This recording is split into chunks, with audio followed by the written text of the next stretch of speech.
Coucou, alors vous m'avez beaucoup demandé une vidéo dans laquelle je vous donne le prix de tous les trucs courants de la vie à Rio pour que vous puissiez préparer vos voyages et vos budgets ici.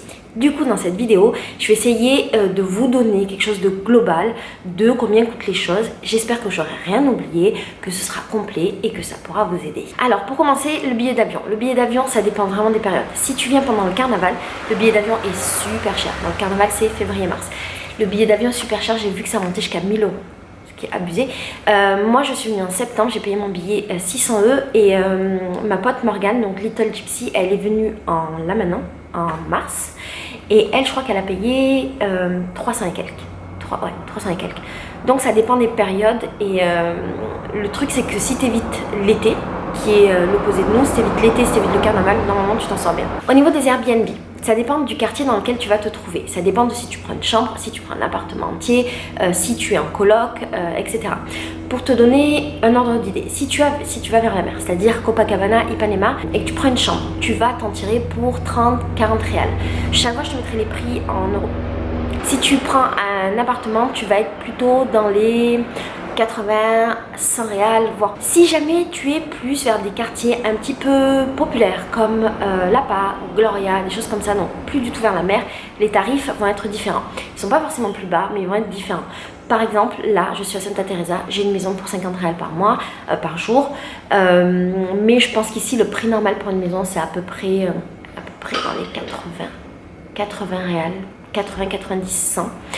Si j'avais pris une chambre ici, j'aurais payé dans les 30 réals. À Gloria, par exemple, j'ai eu un Airbnb, donc un mini appartement pour 65 réals. L'appartement faisait genre le salon ici c'était l'appartement complet et pourtant c'était plus cher. Il n'y a pas vraiment de règles, mais en tout cas c'est quand même beaucoup moins cher que la France.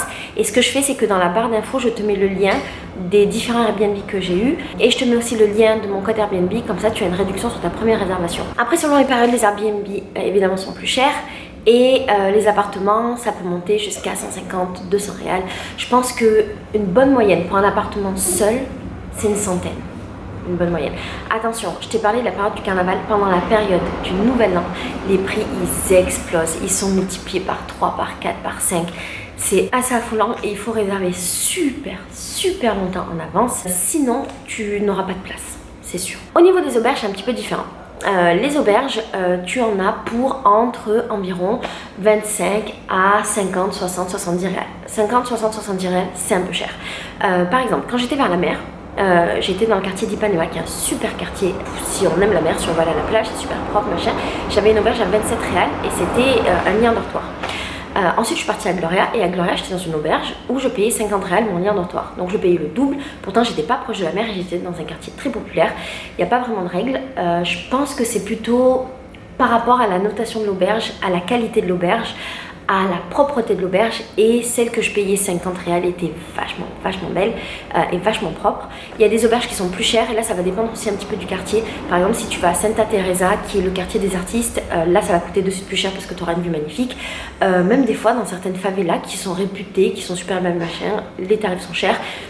J'ai pas vraiment de règles. Là pareil, je te mettrai des liens de ce que moi j'ai fait et je te mettrai des liens d'autres auberges que je connais, dont on m'a parlé, qui sont chouettes et qui peuvent peut-être te donner des pistes, voilà, pour ton voyage. Je te mets tout dans la barre d'infos. Alors, au niveau de la nourriture, on peut pas dire que ce soit excessivement pas cher. C'est pas comme l'Inde ou l'Asie où quand tu manges, c'est vraiment pas cher.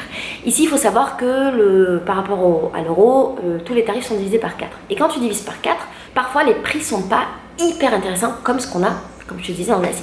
Pour te donner des exemples, mais ça reste quand même pas cher. Pour nous les Français, ça reste vraiment pas cher.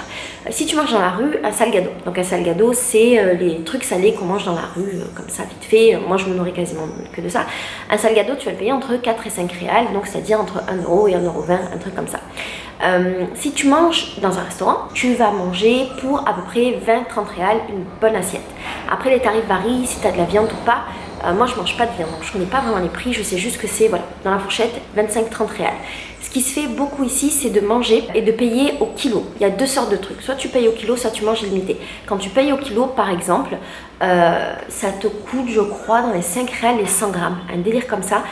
Il y a vraiment de tout au niveau des prix et des fois, il y a des gros écarts. Mais par exemple, moi, quand j'ai mangé dans les trucs au kilo, je prenais une assiette qui était assez pleine, mais sans viande. Donc, je crois qu'il pesait pas super lourd. C'était beaucoup des fruits et des légumes. Mais en vérité, ça dépend pas de ce que tu mets dedans. Tu mets ce que tu veux. C'est vraiment le poids. Et je payais entre 8 et 15 réals. Voilà. Au niveau des fruits, les fruits, tu peux les acheter partout dans la rue ou dans le marché. Et après, ça dépend où tu habites. Par exemple, si tu habites dans les quartiers comme Ipanema, Copacabana et tous les trucs de plage, ça va te coûter beaucoup plus cher que si tu habites dans des quartiers populaires comme Cateche, Gloria ou Lapa. Moi, j'ai l'habitude d'acheter des sachets avec des légumes qu'on voit beaucoup dans mes vidéos de courses et qui valent 1 réal, c'est-à-dire 25 centimes, donc c'est vraiment pas cher. Pour te donner un autre exemple, une grosse grappe de banane, ça va te coûter entre 3 et 4 réals. Une mangue, c'est moins de 4 réals, donc quasiment tous les légumes, un sachet, 1 réal. Les pommes, c'est à peu près 1 réal, quasiment. C'est à peu près 1 réal la pomme, c'est un peu cher. Les noix de coco, pour boire le jus de coco, c'est entre 3 et 4 réals le jus de coco. Et voilà. Je te parlais de manger dans la rue. Tu n'es pas obligé de manger que des salgados qui coûtent 4 euros, 4 réals. Il y a plein de types de salgados et pour te donner une fourchette de prix, c'est entre 4 et 10 euros. Au niveau des trucs particulièrement locaux, on a ce qui s'appelle les açaïs. L'açaï, en fait, je t'en ai parlé dans la vidéo sur le manger ici. L'açaï, c'est comme une glace à base d'un fruit qui vient du nord-est.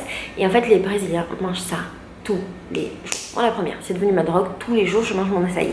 Et en fait, c'est un bon indicateur pour le prix parce que selon l'endroit où tu te trouves dans la ville, les tarifs diffèrent. Par exemple, Gloria Cateche, donc le quartier où je suis et qui est vachement populaire, donc pas hyper touristique, mon petit açaï va me coûter 5 réals, donc 1 euro 10, 20. Si je vais à Copacabana, la même chose va me coûter entre 9 et 10 réals. C'est vachement cher, c'est vraiment, vraiment cher. Si je vais dans une favela, ça va me coûter moins cher. Ça va me coûter, je crois que j'avais vu à 4 réals, un truc comme ça. Et j'aurai plus d'options dans mon açaï que celui que j'ai payé 5 réals.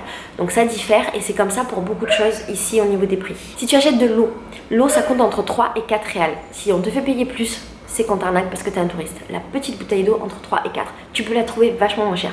Moi des fois je me promenais à Lapa et je voyais comme des petits garages et en fait c'était des trucs qui vendaient des boissons, qui vendent souvent la cerveza, donc de la bière et de l'eau et d'autres trucs, et les petites bouteilles étaient à 2 réals. De même si tu vas dans les commerces, donc si t'es pas dans la rue, si tu vas dans les commerces, il y a de fortes chances que tu payes beaucoup moins cher ta bouteille d'eau et je pense que 2-3 réals dans un commerce normal, dans un magasin, c'est la grande bouteille d'eau. Le prix que je t'ai donné, c'est quand tu l'achètes dans la rue. Un truc qui est important à dire sur le Brésil, sur Rio, et un truc que j'adore, c'est que d'une part, ici les gens ne cherchent pas à t'arnaquer au niveau des prix. Je t'ai dit pour l'eau, si tu payes plus que 4, c'est bizarre, mais en vérité, c'est hyper rare. Moi, comme je sais que ça coûte 3, quand j'achète mon eau dans la rue, je donne directement 3 et au final, on ne me demande jamais 4. 4, c'est quand je suis arrivée ici, on me le demandait plus souvent.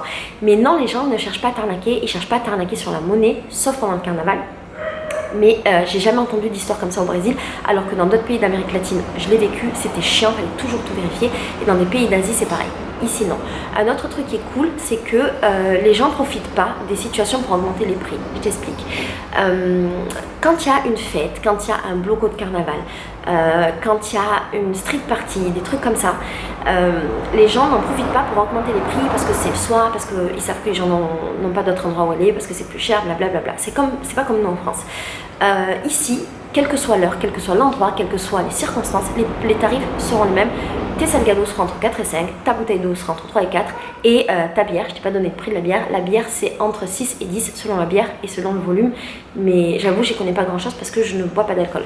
Mais ici, voilà, le type de bière qui est à 6 réals, elle sera à 6 réals quasiment partout. Au niveau du métro, le métro coûte 4 réals 30 ici, soit 1 euro et des poussières.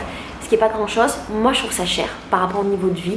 Je crois que les Brésiliens trouvent ça cher. Apparemment à Sao Paulo, le métro coûte une misère, il est encore mieux que Rio. Celui de Rio est particulièrement bien, est très propre, est très bien aménagé, très neuf. Moi je trouve ça cher par rapport au niveau de vie, c'est à peu près ce qu'on paye en France, enfin un peu moins quand même, j'abuse. Oui, parce qu'à Paris c'est super cher. Mais ouais, je trouve ça un peu cher, mais c'est un métro de qualité. Le bus, lui, alors ça dépend. Les bus de ville, souvent, c'est 3 et quelques réals.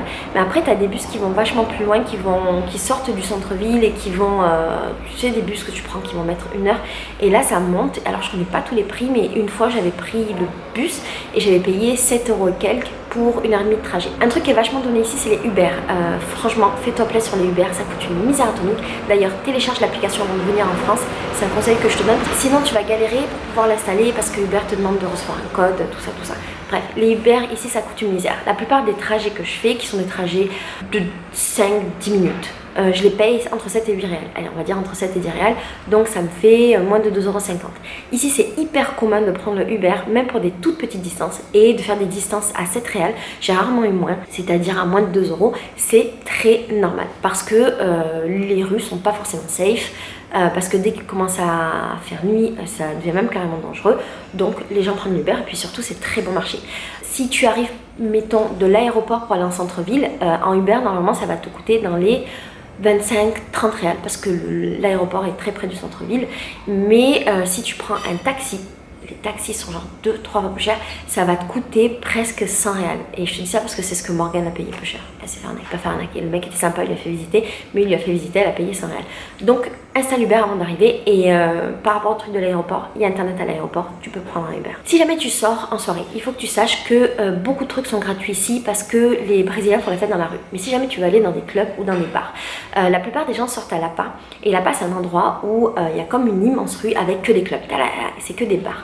Et en fait, tu as 2 possibilités. Soit tu rentres dans le bar, tu danses dans le bar et dans ce cas-là, tu payes, tu as un bracelet et tu ne peux pas sortir du bar. Tu dois être dans le bar pendant toute la soirée. Soit tu danses devant le bar. Il y a beaucoup de gens, moi la première, qui dansent devant les bars. C'est strictement la même chose. Il y a juste la barrière. Et la plupart des bars sont ouverts et donnent sur la rue parce qu'on est au Brésil et parce qu'il fait chaud.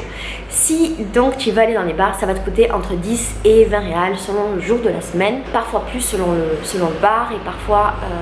ça peut monter beaucoup plus comme 50 réals si c'est des endroits qui sont un petit peu sélects. Comme je te disais, moi je vais dans la rue, j'ai l'habitude de ne pas dépenser d'argent en soirée, c'est très très rare et mon genre grand max c'est 10-15 réals, c'est-à-dire entre 2,50 € et 3 €. En parlant des soirées, si jamais tu veux boire de l'alcool en soirée, alors je connais pas tous les prix parce que je ne bois pas d'alcool, mais ici ce que les gens font, c'est qu'ils consomment leurs boissons dans la rue. Et d'ailleurs, il y a un truc très intéressant au Brésil, c'est que selon les soirées où tu es, si tu peux sortir, les soirées où je vais, moi, on peut sortir, je supporte pas celles où on est obligé de consommer dedans. Les soirées où tu es, tu peux sortir et c'est très commun de sortir pendant la soirée, aller acheter ton alcool dehors et revenir. Il y en a qui acceptent que tu rentres avec l'alcool, il y en a qui acceptent pas. Les Brésiliens sont très tolérants et même quand tu es dans un bar où il y a de la musique, machin, qui n'est pas un bar fermé, tu vois, où tu n'as pas besoin de payer, tout autour il y a les vendeurs ambulants qui te vendent les bières, enfin l'alcool que les gens consomment beaucoup ici c'est la bière. Les gens te vendent la bière et que tu achètes la bière dans le truc où tu es ou que tu achètes ta bière en dehors, que tu achètes tes salgados, donc tes trucs à grignoter dans le bar, parce que les Brésiliens grignotent beaucoup dans les bars pendant les soirées, que tu achètes tes salgados là ou dehors, ça ne change rien pour personne et il n'y a pas cette espèce de truc de concurrence que nous on va trouver en France. Donc pour revenir au prix, je t'ai dit que la cerveja, donc la bière, ça coûte à peu près 6 réals, entre 6 et 10. Et si jamais tu veux des cocktails, donc le cocktail ici c'est les caipirinhas, c'est des cocktails à base de cachaça, l'alcool ici. Ça va te coûter entre 5 et 10 réals selon la taille du gobelet, selon où tu te trouves, selon le marchand, machin. Tu peux trouver dans la rue de Lapa plein de vendeurs de cerveja, il y en a partout. Plein de vendeurs de cocktails, il y en a partout. Il y a des mecs qui se baladent avec leur plateau et qui viennent directement demander aux gens dans la rue. Il y a des mecs avec leur installation. Il y a des mecs avec leur vélo qui fabriquent les cocktails. Enfin bref, c'est hyper facile. C'est vraiment pas cher. Et de ce qu'on m'a dit, les cocktails avaient beaucoup d'alcool. Moi, je pense beaucoup trop.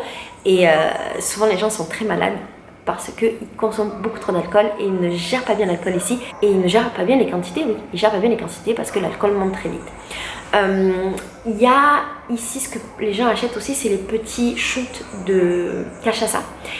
Et je crois que ça coûte à peu près 6 réals. Mais j'ai peur de te dire une bêtise parce que, encore une fois, je ne connais pas le prix d'alcool. Si jamais tu es à la plage, tous les tarifs que je t'ai donnés, ils ne marchent plus. Par exemple, si jamais tu es à la plage, ton açaï que tu es censé payer 5, tu vas le payer 10. Ta caipirinha, selon où est-ce que tu vas l'acheter. Donc, si tu es dans une plage, tu sais, dans les plages ici, il y a comme des baraques qui te donnent ta chaise, ton parasol. C'est très commun d'avoir sa chaise et son parasol ici et qui te vendent des boissons.